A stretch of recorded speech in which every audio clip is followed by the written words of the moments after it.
তারা বলছেন ধর্ম যার যার, রাষ্ট্র সবার, কে কোন ধর্ম করবে না করবে তার ব্যাপার। কিন্তু আমাদের দেশ ভারতবর্ষে সব ধর্ম বর্ণ সম্প্রদায় নির্বিশেষে একসাথে আমাদের চলতে হবে। ধর্ম নিরপেক্ষতার যে আদর্শ, এটা রক্ষা করতে হবে। So wonderful. এটা আমার মস্তিষ্ক প্রশ্ন, আমি বলছি না। আপনাদের এখানে আসার আগে আমি পড়ছিলাম, তখন ফোন গেল যে এবার রওনা হন, আমরা মিটিং আরম্ভ করছি।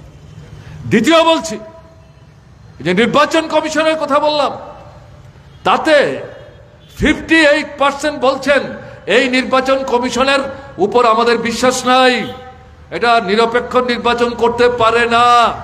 আমার কথা না, আমরা বললে বলবেন আপনারা কমিউনিস্টরা বলছেন। আমি তার জন্য অনুরোধ করছি, এই পত্রিকাটা যদি কারুর ঘরে থাকে পড়বেন, যদি না থাকে ইংরেজি বুঝতে যাদের অসুবিধা হয় না তারা কারুর কাছ থেকে নিয়ে পড়ে নেবেন দয়া করে, আজকে রাত্রে অথবা কালকে সকালে। দেখবেন আমি তৈরি করে কোনো কথা বলছি কিনা। আমরা তো এইভাবে বলতে অভ্যস্ত না। আপনার এই যে ভোটের মেশিন, এই সম্পর্কে প্রশ্ন, তাতে জবাব দিয়েছেন 48% মানুষ এতে কারচুপি করার সুযোগ আছে, কারচুপি হচ্ছে, কাজে এর উপর আমাদের বিশ্বাস নাই। আমি 3টা গুরুত্বপূর্ণ বিষয় বললাম, ফোন যাওয়ার কারণে 7 এবং 10 পৃষ্ঠায়ও আরো কিছু তথ্যাদি আছে, কিন্তু আমি পড়ে আসতে পারিনি। যতটা আমি পড়তে পারলাম তার থেকে 3টা গুরুত্বপূর্ণ তথ্য আমি আপনাদের সামনে উপস্থিত করলাম। এই হচ্ছে দেশের মানুষের মানসিকতা। This is India. Narendra Modi, আপনার এখন হঠাৎ করে মনে হচ্ছে রাষ্ট্র এটাই প্রথম, এটা সর্বনাশ করছেন, ধ্বংস করছেন। এখানে একদলীয় স্বৈরতান্ত্রিক শাসন কায়েম করার চেষ্টা করছেন ফ্যাসিবাদী দৃষ্টিভঙ্গি নিয়ে। তার জন্য স্লোগান দিচ্ছেন লোকসভা, বিধানসভা, পঞ্চায়েত, নগর সব ভোট একসাথে হবে। এক দেশ, এক ভোট, এক ভাষা, এক কৃষ্টি, এক সংস্কৃতি, এক খাদ্যের অভ্যাস। এটা কি কথা? ভারতবর্ষের বৈচিত্র্যের মধ্যে যে একতা, এটাই হচ্ছে আমাদের সাংস্কৃতিক ঐতিহ্য। 67 সাল পর্যন্ত একসাথেই লোকসভা বিধানসভার ভোট হতো। রাজনৈতিক পরিস্থিতির পরিমণ্ডলের পরিবর্তন হয়। 67 সালে এই দেশের 6 থেকে 7টা রাজ্যে কংগ্রেস পরাস্ত হয়, ক্ষমতা থেকে উচ্ছেদ হয়, ভেঙে যায় সরকার, বেরিয়ে যান কংগ্রেস থেকে, নতুন করে ভোট হয়, ভিন্ন দল সরকারে আসেন। এই শুরু হলো এক এক সময় এক এক রাজ্যের বিধানসভার নির্বাচন, তারপরে লোকসভা তো হতে শুরু করলো। আমরা এই যে 18তম লোকসভার নির্বাচন করছি। প্রথম লোকসভা নির্বাচন কখন হয়েছিল? 51-52 সালে। 51 সালে শুরু হয়েছিল, 4 মাস সময় নিয়ে 52 সালে গিয়ে ভোট শেষ হয়েছে। 52 সালে প্রথম আমাদের লোকসভা গঠিত হয়েছে। 5 বছর পর পর তা যদি হতো তাহলে এটা তো 18তম লোকসভা নির্বাচন হওয়ার কথা না, 15 কিংবা 16তম। তাহলে কেন হচ্ছে? সাধারণ লোকসভা নির্বাচনের মধ্য দিয়ে সরকার তৈরি হয়েছে, কিন্তু 5 বছর চলতে পারছে না, দল ভেঙে গেছে, সরকার ভেঙে গেছে, আবার নতুন করে নির্বাচন করতে হয়েছে। তার জন্যই আমাদের এই নির্বাচন 15-16 না হয়ে 18তম হচ্ছে। তা আপনি কি করে বলছেন একসাথে হবে? সংবিধান পাল্টাতে হবে, আইন পাল্টাতে হবে, নীতি পাল্টাতে হবে, এবং গোটা জিনিসটাই হচ্ছে যুক্তরাষ্ট্রীয় যে ব্যবস্থা তার বেদমূলে আক্রমণ। যুক্তরাষ্ট্রের ব্যবস্থার বেদমূলে আক্রমণ মানে গণতন্ত্রের বিরুদ্ধে আক্রমণ, সংসদীয় ব্যবস্থার বিরুদ্ধে আক্রমণ, আমাদের সংবিধানের বিরুদ্ধে আক্রমণ। কি ব্যাপার? আপনারা দেখছেন নির্বাচনের মধ্যে দিয়ে কি তৈরি হয়? পার্লামেন্ট তৈরি হয়, মন্ত্রিসভা তৈরি হয়।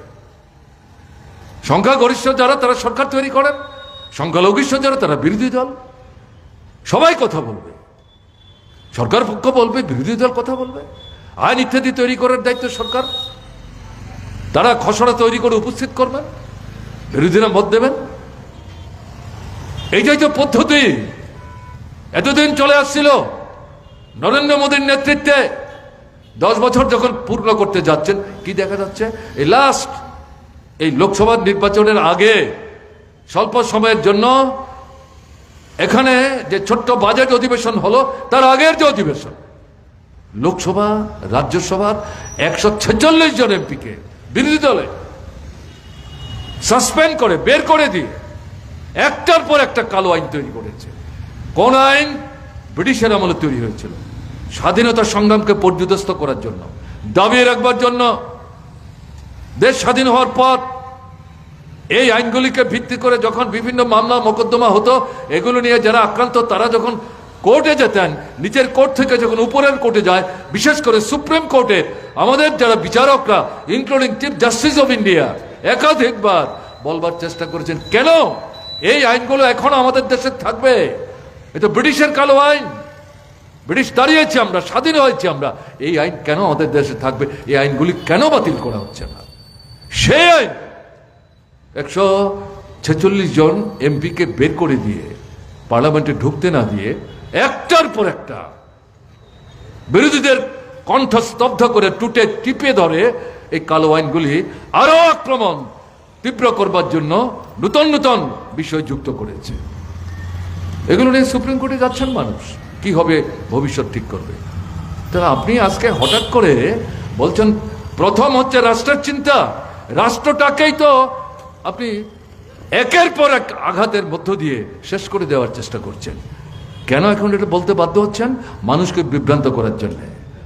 এই যে 27টা রাজনৈতিক দল, আমরাই প্রথম স্লোগান তুলেছিলাম ভারতের কমিউনিস্ট পার্টি মার্ক্সবাদী 2022 সালে, আমাদের 23তম পার্টি কংগ্রেস থেকে সর্বনাশের দিকে নিয়ে চলেছে, ফ্যাসিবাদী রাষ্ট্র কায়েম করতে চাইছে, মানুষের অধিকার হরণ করতে চাইছে, লুটেরাদের স্বার্থে গোটা দেশকে তাদের পায়ের তলায় জলাঞ্জলি দিচ্ছে মার্কিন সাম্রাজ্যবাদের পদলেহনকারী হিসেবে, জুনিয়র পার্টনার হিসাবে আমাদের দেশের স্বাধীন সত্তাকে ধ্বংস করে দেওয়ার চেষ্টা করছে।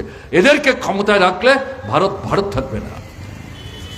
আমরা ভারতের কমিউনিস্ট পার্টি জানতাম, আমরা এখন এটা বুঝি সারা ভারতবর্ষের আমাদের শক্তি এরকম না যে আমরা একটাই চাইলে সব জিনিস পাল্টে ফেলতে পারবো। সেই জায়গায় ওখান থেকেই আমরা আবেদন দিয়েছিলাম, সেই বক্তব্য নিয়ে গেছি আমরা। দেশ রক্ষা করতে হবে, সংবিধান রক্ষা করতে হবে, গণতন্ত্র রক্ষা করতে হবে, ধর্মনিরপেক্ষতার মতাদর্শ রক্ষা করতে হবে। এটা করতে গেলে পর মোদি থাকবে, বিজেপি থাকবে, আরএসএস সরকার নিয়ন্ত্রণ করবে, আর এগুলি রক্ষা হবে। এটা আকাশ কুসুম কল্পনা, এরাই তো ধ্বংস করছে। তাহলে এদেরকে জনগণ থেকে বিচ্ছিন্ন করো এবং সামনের রাজনৈতিক উচ্চতর